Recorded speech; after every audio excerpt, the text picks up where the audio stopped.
Olá, que bom que você está aqui e que bom que nós temos o desejo de estudarmos a palavra de Deus. Essa semana nós precisamos de responder pelo menos duas perguntas. Como suportar a pressão do grupo e a influência da mídia? Nós sofremos um bombardeio de informações, de apelos, seja pelas redes sociais, pela televisão, pelo rádio, nas ruas, conversando com as pessoas. É muita coisa. E é muita pressão para que a gente abandone os caminhos do Senhor. É muita pressão para que a gente se amolde à cultura, às crenças que existem na nossa sociedade. É muita pressão para que a gente adote certo partido político, que a gente se torne um liderado de certos homens que, na verdade, não têm grande interesse nas nossas humildes pessoas e muito menos têm interesse pelas coisas de Deus. Mas existe uma outra pergunta a ser feita. Que legado de fé quero deixar para os que vêm depois de mim? O que eu quero deixar para os que vêm depois de mim? Eu li algum tempo atrás que os homens eles têm essa necessidade de deixar um legado. E diz ali que as mulheres não sentem tanto essa necessidade. Se isso é verdade ou não, eu não sei. Mas o fato é que as mulheres deixam um legado mesmo que não saibam. O carinho, o cuidado, o amor, a delicadeza que elas dispensam aos seus filhos, ao seu esposo, aos seus amigos, suas amigas, é muito importante. E que legado eu e você queremos deixar neste mundo para os nossos filhos, nossos netos, para aqueles que nós amamos.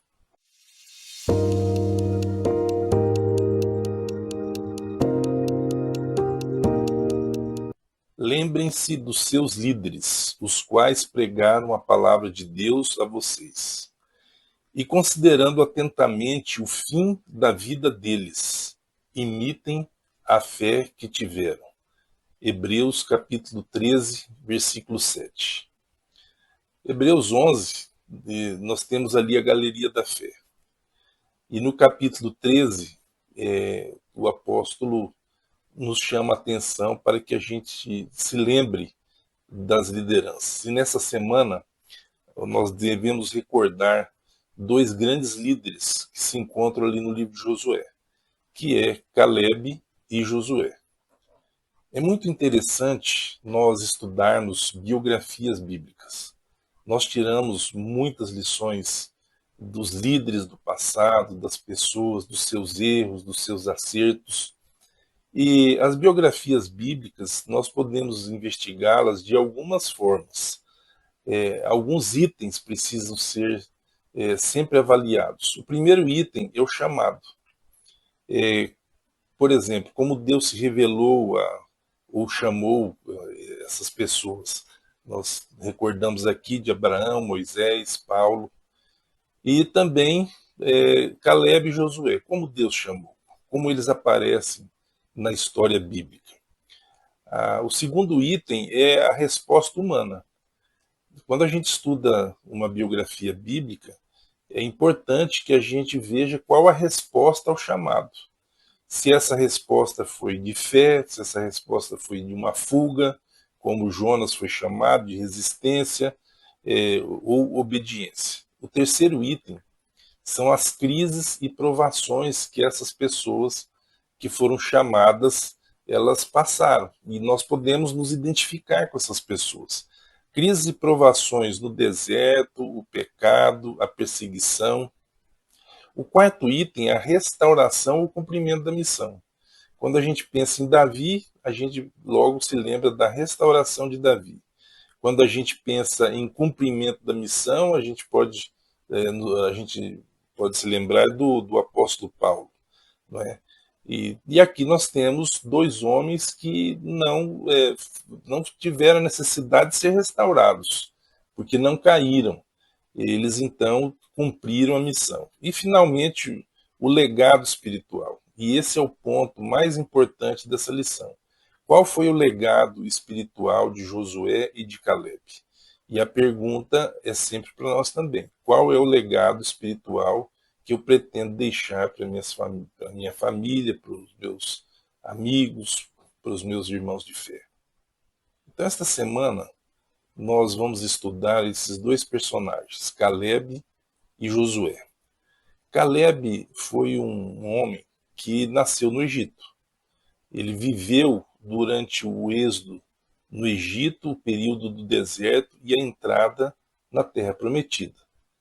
Ele fez parte dos 12 espias enviados por Moisés para reconhecer a terra de Canaã. Israel estava num momento de transição e prova, aprendendo a depender de Deus após séculos de escravidão.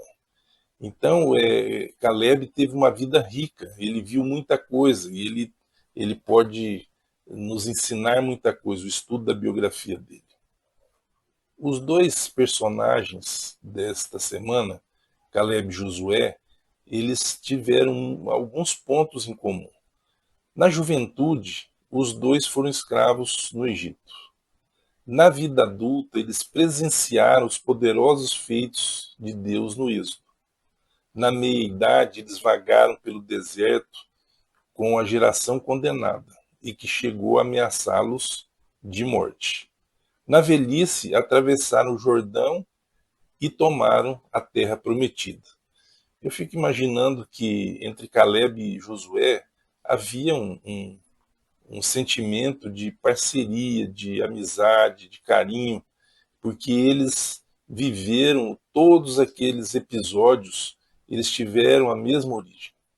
Na verdade, Caleb e também Josué, eles têm um ponto na história que foi decisivo na vida deles.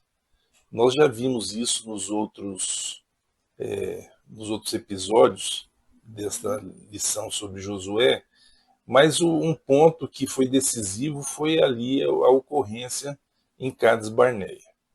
Nós podemos perceber que Cades Barneia, aquele evento, ocorreu pouco depois da saída do Egito, talvez 2 anos.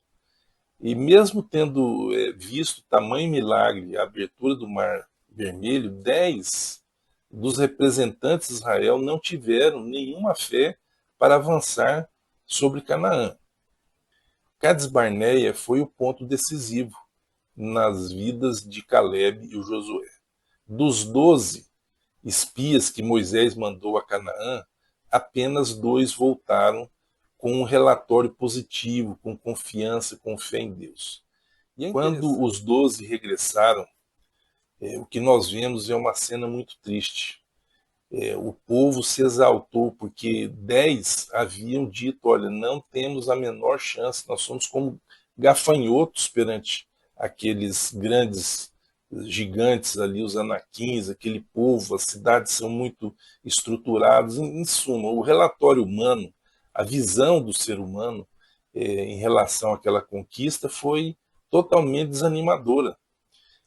Apenas 2 tiveram um relatório favorável.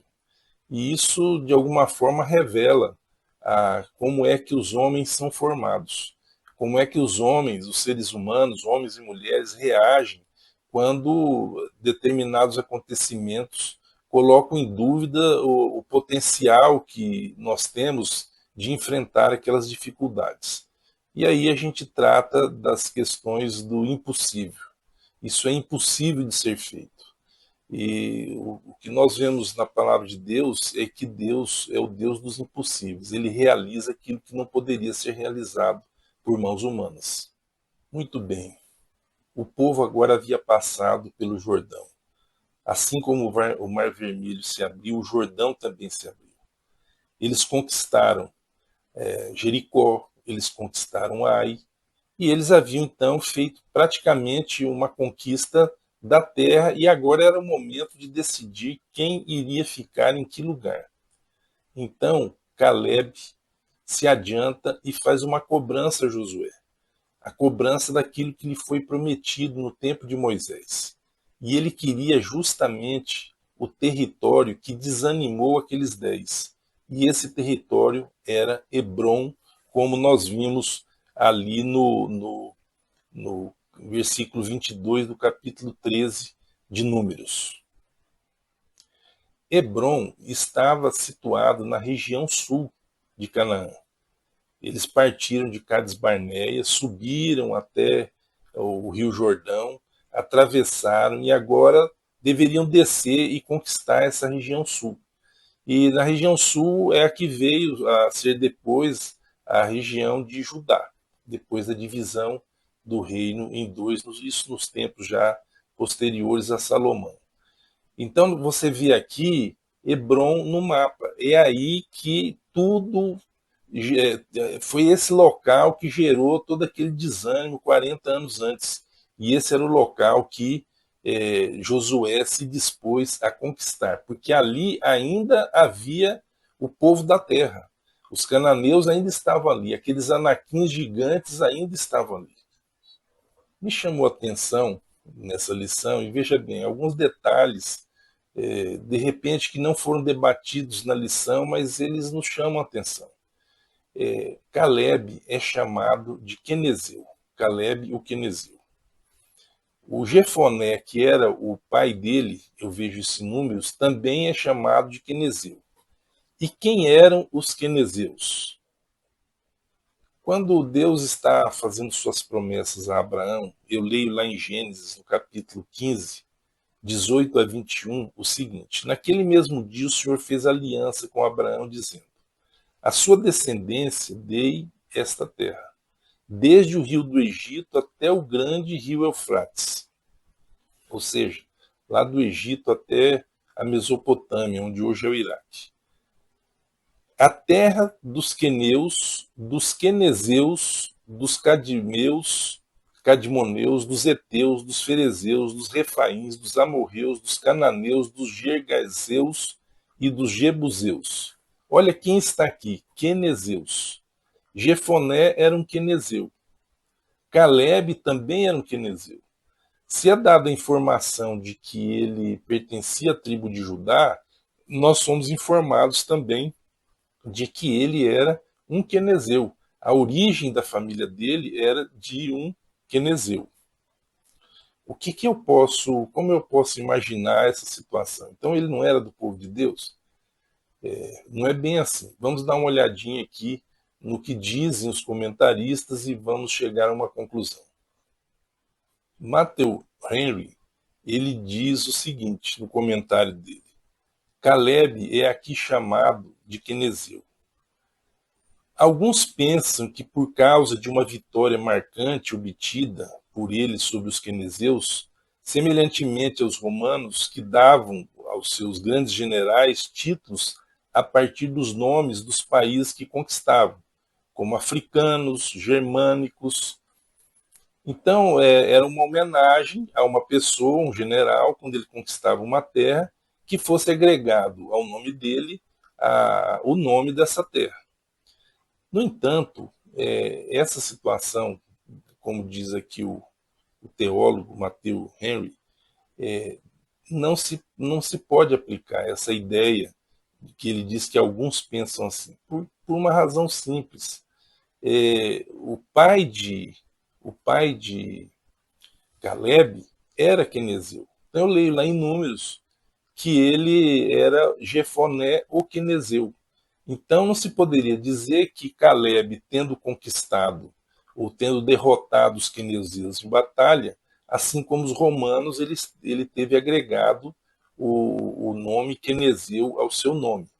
Então nós podemos concluir que realmente a origem de Caleb não vinha de Abraão. Ele não tinha o sangue de Abraão. Ele era, de fato, um quenezeu. Que coisa interessante. A gente vai estudando a palavra de Deus e vai descobrindo alguns fatos importantes. Se Caleb, a família de Caleb, era uma família de quenezeus, ou seja, não era da linhagem de Abraão, nós vemos aqui também, então, como Raabe, como os gibeonitas, que estrangeiros eram recebidos pelo povo de Deus. Que Deus sempre teve interesse por aqueles que não têm digamos assim, um sangue azul, né? Nós temos muitas vezes a pretensão de por sermos de uma família já antiga, numa igreja, qualquer coisa assim, que nós talvez fôssemos melhores do que os outros. Mas o exemplo dos Gebionitas, de Raabe e de Caleb nos mostra que não é assim. Caleb era um homem agradecido por tudo que Deus fez e faz nas nossas vidas, e fez na vida dele. Olha o que está lá em Josué 14:10. E agora, eis que o Senhor me conservou com vida, como prometeu. Caleb reconhecia que a mão de Deus esteve sobre ele e sua família, que a mão de Deus deu vida para que ele saísse como escravo do Egito e chegasse a ser um grande general, um conquistador e um dono de terras em Canaã, justamente a cidade onde havia o maior temor das pessoas devido ao potencial físico dos homens ali de Hebrom. 45 anos se passaram desde que o Senhor falou essas palavras a Moisés, quando Israel ainda andava no deserto, e agora eis que estou com 85 anos. 40 anos depois, um homem de 85 anos pede a parte da terra que lhe corresponde e vai dizer mais. Veja bem aqui. Estou tão forte hoje como no dia em que Moisés me enviou. Ele era um homem de 45 anos quando ele foi espiar a terra ao mando de Moisés. Agora ele estava com 85 anos e ele diz: estou tão forte como naquele dia, quando eu tinha 45 anos. A força que eu tinha naquele dia, eu ainda tenho agora, tanto para combater na guerra, como para fazer o que for necessário. A gratidão das bênçãos de Deus, dos dons que Deus nos dá para realizar uma tarefa, ela é muito importante. Nós precisamos ser gratos e Caleb tinha isso em mente.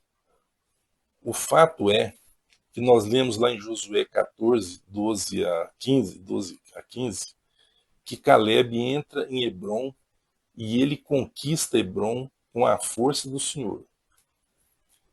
Um homem de fé, ele vai adiante, ele não se intimida pelos possíveis obstáculos. E aí vem a questão do exemplo. Nós vimos que Caleb não se intimidou com a maioria, Caleb foi um homem de fé e avançou para aquilo que era o propósito da sua vida, que era a conquista de Hebrom. E agora Caleb deixa o exemplo, a sua filha Axa e o seu genro Otiniel. Esses dois, esse casal, foi um casal poderoso. Otiniel pôde casar com a prima, com Aquiba, em decorrência do fato de que ele foi vitorioso e conquistou uma cidade. Porque Caleb disse o seguinte: olha, quem conquistar essa cidade, ele poderá casar com a minha filha Aquiba. E Otiniel gostava da prima e resolveu partir para essa empreitada e foi vitorioso. Logo a seguir, nós lemos uma história interessante sobre esses dois, a Aquiba e o Otiniel. Olha só, ela disse a Otiniel: olha, nós precisamos sair daqui e falar com meu pai, porque as terras que ele me deu não tem minas de água, não tem fontes de água. E ela vai e pede para o pai, o Caleb, que fosse dada a ela também uma área que tivesse água, que tivesse fontes de águas. E o desejo deles foi concedido. Então nós vemos que o exemplo admirável de Caleb, ele se transporta para a sua família. A família de Caleb era uma família de pessoas corajosas. Otiniel foi um juiz em Israel e Aquiba deu um exemplo de determinação e de dizer aquilo que quer, que muitas vezes nós ficamos escondidos e não dizemos aquilo que queremos, aquilo que é propósito para Deus na nossa vida. E isso é muito importante. Caleb disse a Josué: dá-me essa montanha. A filha Aquiba disse a Caleb: dá-me as fontes das águas. O autor da lição nos traz, na parte de segunda-feira, um trecho que eu gostaria de ler para você. As promessas de Deus não se cumprem automaticamente, independentemente da nossa vontade. Elas exigem que nossa fé seja acompanhada de ações decididas. Nós precisamos partir para a ação. Isso me lembra uma historinha de uma menininha e o pai dela era amigo de um baleiro que vendia balas na frente da escola onde a menininha estudava. E esse baleiro sempre queria dar balas para a filha do seu amigo, mas ela nunca pegava essas balas. E um dia o baleiro contou para o seu amigo o fato. E ele foi e perguntou para a menina, para a filha dele, por que você não recebe as balas do meu, do meu amigo? E ela disse o seguinte, pai, é que a mão dele é tão grande e fica tão cheia de balas que eu não vai caber na minha mão as balas que ele me dá.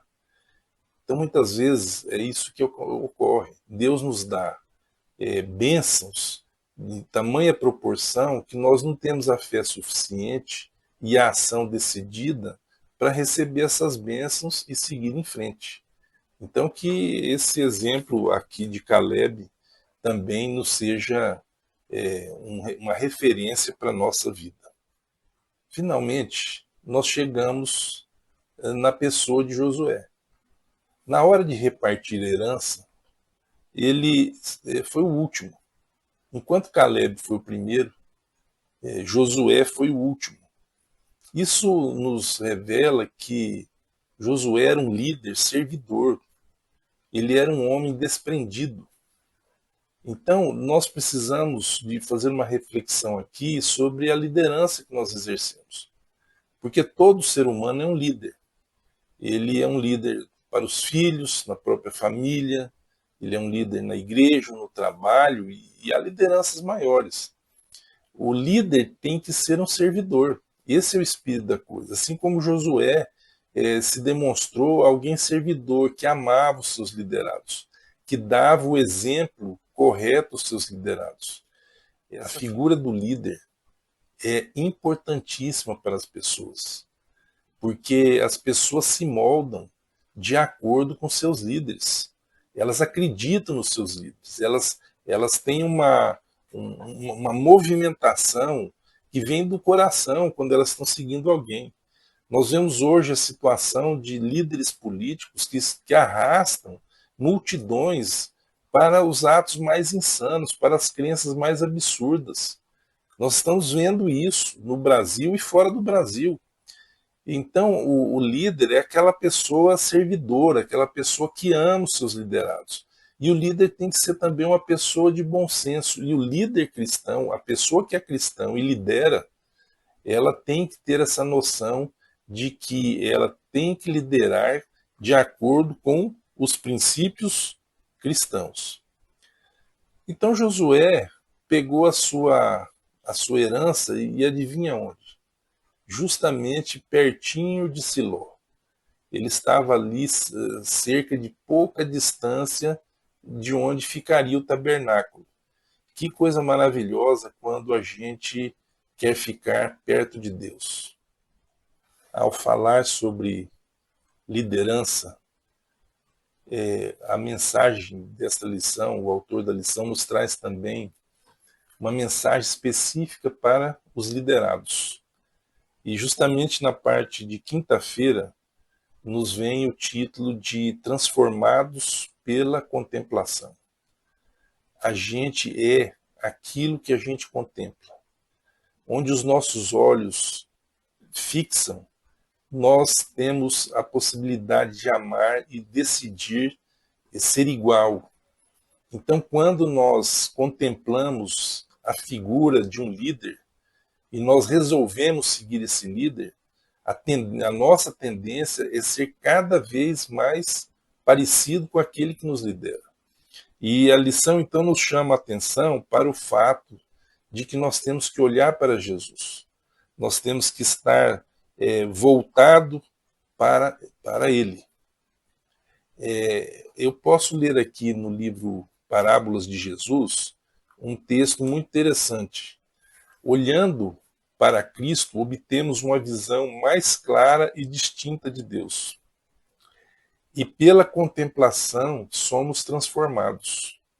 A benignidade e o amor para com os nossos semelhantes se tornam um instinto natural. Desenvolvemos um caráter que é cópia do divino. Crescendo à sua semelhança, ampliamos nossa capacidade de conhecer a Deus. Entramos cada vez mais em comunhão com o mundo celestial e temos o poder incessantemente crescente de receber as riquezas do conhecimento e sabedoria da eternidade. No capítulo 12 de Romanos, os versículos 1 e 2, o apóstolo Paulo ele diz o seguinte: rogo-vos, pois, irmãos, que apresenteis os vossos corpos como sacrifício vivo, ou seja, que a gente entregue a nossa vida, que a gente ofereça a nossa vida, os nossos potenciais, o nosso dom, aquilo que nós temos, tudo deve ser oferecido a Deus. E ele diz também, e não vos conformeis com este mundo. Ou seja, nós não podemos andar na forma do mundo. Nós não podemos adquirir a forma do mundo. Nós precisamos de não nos conformar, mas de buscar a boa vontade de Deus. E como é que é possível fazer isso? Então, os temas da lição dessa semana foram muito interessantes. Primeiro, eu tenho que ter uma personalidade forte, eu tenho que desenvolver meu caráter e eu tenho que ser fiel àquilo que eu sou, eu tenho que ser uma pessoa íntegra. Eu não posso me deixar influenciar pela maioria. Então você que está aí, e eu também, nós temos que pensar o seguinte, quando eu sinto que o grupo, ou as influências que eu estou recebendo, e o grupo não é assim um grupo pequeno, muitas vezes é uma nação inteira, e eu estou sob pressão para adotar uma determinada forma de pensamento, eu preciso resistir. E como é essa resistência? Veja bem, muitos de nós, quando estamos sem uma concepção firme a respeito de Deus, a gente é como a palha. Lembra do Salmo 1? A gente é como uma palha que o vento leva para todo lado. A gente não tem raízes. Então, o primeiro passo para que a gente possa resistir às pressões desse mundo, que começam na nossa família e vão até ao momento em que eu estou exercendo a minha cidadania, o primeiro passo é conhecer a palavra de Deus, que é o que você está fazendo ao estudar as lições de escola sabatina, ao estudar a palavra. E me lembra aqui uma charge onde um homem está com os braços estendidos para o céu e dizendo assim: Senhor, revela sua vontade para mim e tal, buscando um momento místico na vida, e de um meio de uma nuvem, uma mão estica e coloca uma Bíblia bem à disposição daquele homem. Nós precisamos de entender que a palavra de Deus é a revelação de Deus. E nós muitas vezes ficamos horas tentando um encontro místico com Deus, onde a gente teria alguma revelação. E o fato é que nós precisamos de conhecer a palavra de Deus. O Caleb conhecia a vontade de Deus e permaneceu firme. Mas aí vem um segundo passo. É o passo de dar um exemplo, de ser um exemplo. Caleb deu exemplo não só perante a nação, como ele deu um exemplo para sua família. Quando a Áquiba casa com Otiniel, os dois vão até ele e dizem: olha, nós queremos também a nossa parte. O senhor pediu a montanha e ganhou, e nós queremos fontes de águas. As pessoas têm que ter, o exemplo tem que vir de cima. O grande problema dos jovens hoje, a grande dificuldade nesse mundo, está sendo a falta de referência. O menino nasce muitas vezes e logo já está sem pai, não tem os avós, a mãe tem que sair para trabalhar, ele fica ali abandonado, solto no meio de um bairro. E quais são as referências que esse menino tem?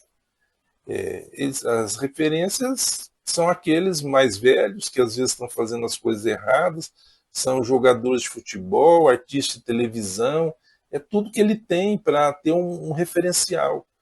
E cada um de nós que tem responsabilidade, que é cristão, nós temos que ter a certeza de que nós somos uma referência para outras pessoas.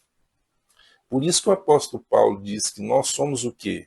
Cartas vivas para serem lidas por outras pessoas.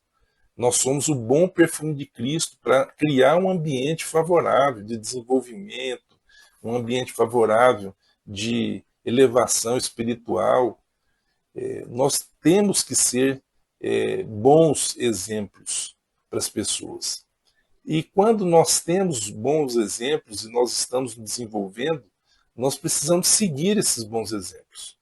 Nós vemos aqui as características desses homens que foram exemplos e foram liderança no meio do povo de Deus, a coragem que eles tiveram, a fé que eles exerceram, a humildade que tiveram, a mansidão que tiveram. Quer dizer, há muita coisa a ser admirada nesses homens de Deus, com o reconhecimento de que eles eram assim, porque eles tinham um grande relacionamento com Deus.